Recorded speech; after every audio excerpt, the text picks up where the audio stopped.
Hello, this is librarian Jennifer Bone, and today I'm going to take you through how to do some PTA research.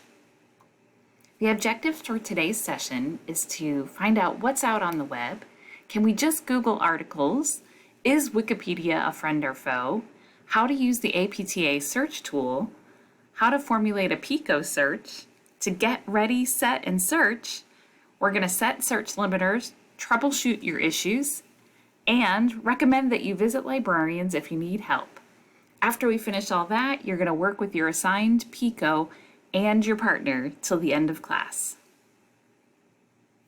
The first thing we're going to do is we're going to take a look at a medical website that's out on the web. It's called LASIK at Home. When you visit this website, you will see that it's all about the LASIK procedure that you do at home. The website has many tabs that go across the top that are the home page, talks about how it works, 4 easy steps, testimonials, and order now. In class, we're going to talk about how this medical website looks professional, yet the doctor who is recommending it and is listed on the front page is actually wearing glasses. This is a completely fake website, but it looks very professional and it can fool the regular person who's out on the web. This is one of the reasons why we're recommending you use your APTA website to look for information. Here are some questions we talked about in class about the purpose, who's the creator, what is the content of the website, and what is the design. And you cannot count on a clean design to make sure that the website is credible. We also talk about the decoding of the ending of a domain, the .com or a .org or a .gov or a .edu. This slide talks about the makeup of a web address. It talks about how it starts out HTTP or HTTPS. It moves to the www, which stands for the World Wide Web. We go to the domain name of the website, and then it ends with a domain name suffix. Some people who are out there just searching around don't pay attention to maybe what the suffix means or what it stands for. Here is just a quick list that talks about the different suffix endings and what they represent. In many classes like English and history, the faculty will ask students not to use a .com website because those are commercial websites and they're usually advertising and need something like they are offering a service or they have ads and they need money. For medical students, a lot of the publishers are .com websites and they do have reliable information. And they want to charge you $40 for articles, but please don't ever do that because the library can get you those articles for free. But .com websites are very valuable to medical researchers. Can you just Google it? Here is an article title that I Googled, Prospective Predictors of Patellofemoral Pain Syndrome. This is the results list. They're all coming from different places, yet they all have different results. The first 2 are actually coming from the National Institute of Health. The first one is a free link to the article, but the link is hidden. The second entry is also coming from the National Institute of Health, and it instantly takes you to the full text of the article. Unless you're a familiar researcher, you might not see that this is available for free in the first link, but in the second link you would.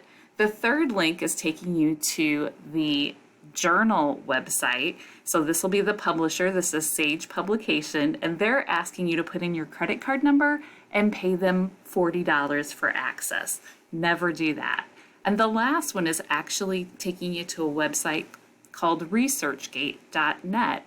And that is a place where researchers in any field can make a profile page and then they can link to the articles that they have published, or there's a button there where you can request them to share the article with you. If the article isn't already linked, it's very rare that the author will share it with you from that particular page. What about Wikipedia? Is that a place we can use? Actually, Wikipedia isn't so bad. It's getting better. The entries, which is the written portion or the article at the top, can always be edited, and it may or may not be true. So that's something you might not want to trust. But at the bottom of the page, you can look at the resources, and a lot of those are linking to legitimate research articles or books. Now, when you look at the references, it's going to be a lot of citations. So it's going to be information about the author and the title, and you're going to see all of these letters, which you might be familiar with what an ISBN is, but there's also the DOI, the S2CID, the PMC, the PMID, and the OCLC. So those are a lot of letters, and I just wanted to give you a little resource page so that you can look at the different abbreviations and know what they mean. As I look at this entry right here, I did a search for stroke, and then I went down to, this is reference 118 on the list. You will see that all of these letters end up in this little citation. The first one you're going to see is a DOI, that's a digital object identifier. It's a unique and persistent identifying number for an academic, professional, or government publication. They started to assign DOI numbers starting in the year 2000. These are persistent numbers that never change, and even if an article is listed on a website one place, the DOI number will remain the same, and so you will always be able to track this particular article because the DOI number is persistent. It will never change. Usually a DOI comes with a number that starts with 10. It's a hyperlink, and sometimes it'll start with this little entry DX-DOI-ORG. So that's the hyperlink there. You'll also see the next number is the PMC. The PMC is actually a link to a free digital repository by the National Institute of Health. Whenever you see the PMC, know that it's free. Your article is one click away. This also has the open padlock right here, so you'll know you get free access instantly. This article is also assigned a PMID. A lot of times that means that there isn't free access, so then this one might have become accessible later. But the PMID is usually just the index number to the article that usually comes before the PMC number is assigned. And the last one, the S2CID, that's a newer artificial intelligence number that's starting to be assigned.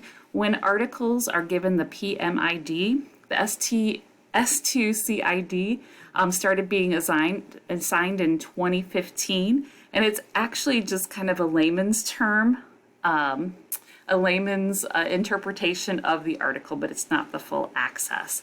So just know that all of these numbers have a lot of value and take you different places. If you would run across a book in here, of course, those will come with the number as ISBN, and they also have this additional number, the OCLC number, and this is the world identifier number for libraries.